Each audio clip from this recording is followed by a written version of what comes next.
তুমি যা বিশ্বাস করতে শিখবে একদিন তুমি তাই হয়ে উঠবে। তাই তুমি যদি ঈগলের মতো ওড়ার স্বপ্ন দেখো, তবে সেই স্বপ্নকেই অনুসরণ করো, কখনোই মুরগির কথায় কান দিতে যেও না। হ্যালো, আসসালামু আলাইকুম ভিউয়ার্স, সবাই কেমন আছেন? চলে আসলাম নতুন একটি ব্লগ ভিডিও নিয়ে। সবাইকে স্বাগতম জানিয়ে আমি আমার ব্লগ ভিডিওটি শুরু করছি। একদিন বিশাল এক পাহাড়ের উপরে এক ঈগল বাসা বানিয়েছিল। ঈগলের বাসায় ছিল তার 4টি ডিম। প্রতিদিন সকালে সেগুলো রেখে খাবারের খোঁজে উড়ে যেত। একদিন ঈগল যখন বাসার বাইরে ছিল, তখন ভূমিকম্পে গোটা পাহাড় নড়ে উঠল। এতে ঈগলের একটি ডিম বাসা থেকে ছিটকে পড়ে গেল। গড়তে গড়তে সেই ডিম এসে পড়ল পাহাড়ের নিচে এক মুরগির বাসার উঠোনে। মুরগি সেই ডিমটিকে নিজের বাসায় নিয়ে এলো, অন্যান্য ডিমের সাথে রাখলো, যত্ন করে তা দিতে থাকলো। একদিন সেই ডিম ফুটে ঈগলের খুব সুন্দর একটি বাচ্চা বের হয়ে এলো। মুরগির বাচ্চাদের সাথেই কিন্তু ঈগলের বাচ্চাটি বড় হতে লাগলো ধীরে ধীরে। কিন্তু সে ভেতর থেকে যে এক সময় অন্য কিছু অনুভব করতো, কারণ সে তো আসলে মুরগি ছিল না, সে ছিল একটা ঈগল। আকাশে একদিন ঈগলের এক ঝাঁক উড়ে যেতে দেখে সে মন থেকে চিন্তা করলো, ইস, যদি আমি এভাবে উড়ে যেতে পারতাম। আর মুরগিটি তখনই বলে উঠল, না, এটা কিন্তু কখনোই সম্ভব না, তুমি কিভাবে উড়বে? তুমি তো মুরগি, এবং মুরগি কখনোই উড়ে না। ঈগল মাঝে মাঝে তার স্বগোত্রীয়দের উড়ে বেড়াতে দেখতো এবং স্বপ্ন দেখতো সেও তাদের মতোই একদিন উড়ে বেড়াবে।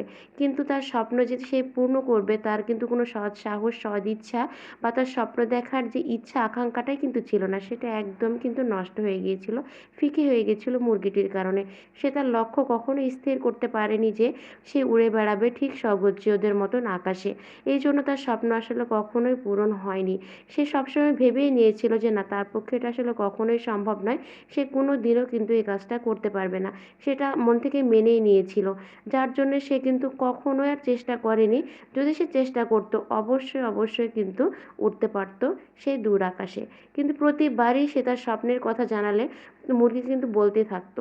সে এটা একেবারে অসম্ভব বললে মুরগির এই কথাটা কিন্তু ঈগল বিশ্বাস করতে শিখলো এবং তার জীবনটা বাকি মুরগিদের মতনই কিন্তু কাটিয়ে দিল।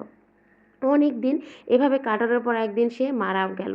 এভাবে কিন্তু তার জীবনটা একদমই শেষ হয়ে গেল। কিন্তু তার যে জীবনে সে কী ছিল, সে যে কত কিছু করতে পারতো, আসলে সে কে ছিল, এটা কিন্তু সে আসলে নিজে অনুভব করতেও পারেনি, আর সেটা প্রমাণ করতেও পারেনি। তার জীবনটা কিন্তু একদমই শেষ হয়ে গেছে। তো এভাবে আসলে মেন কথা হইল যে আমাদের জীবনের এটাই চরম সত্য, তুমি যা বিশ্বাস করতে শিখবে একদিন তুমি তাই হয়ে উঠবে। তাই যদি ঈগলের মতো ওড়ার স্বপ্ন দেখো, তবে সেই স্বপ্নকে অনুসরণ করো, কখনোই মুরগির কথায় কান দিতে যেও না।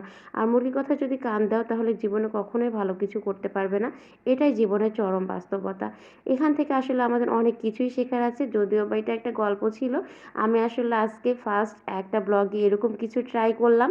আসলে আমার মনে হয়েছিল যে না, আসলে আমাদের উচিত নির্দিষ্ট একটা টপিক সিলেক্ট করে ভিডিও করা। আমি চেষ্টা করব, যদিও আমার একদমই প্রথম ব্লগ, এটা আসলে জানি না কেমন হয়েছে।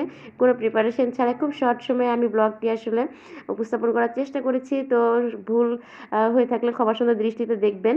আর সবাই ভালোবেসে পাশে থাকবেন, সবসময় অনেক অনেক বেশি ভালোবাসা দিবেন। আর ভিডিওটি ভালো লাগলে লাইক কমেন্ট শেয়ার করে দিবেন। আজকে কিন্তু আমি দেখছেন যে কাজের মাঝে মাঝে কিন্তু কথাগুলো বলে ফেলেছি। আমি আসলে সেলাই করছিলাম।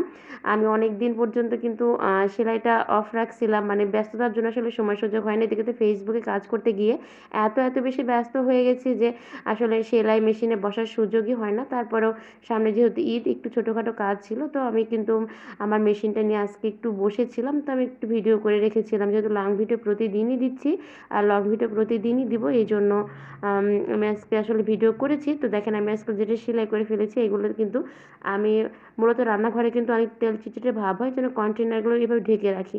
এতে আমার কাছে মনে হয় যে এগুলো অনেক বেশি ভালো থাকে, আর দেখতে কিন্তু খুব একটা খারাপ লাগে না, বেশ ভালোই লাগে।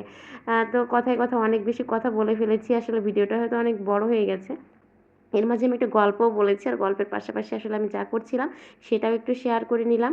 তো সব কিছু মিলিয়ে আজকে ব্লগটি কেমন হয়েছে জানাবেন। তো আপনারা আসলে এরকম গল্পের ব্লগ চান কিনা অবশ্যই কমেন্টস করে জানিয়ে দেবেন। সবাই ভালো থাকবেন, আল্লাহ হাফেজ।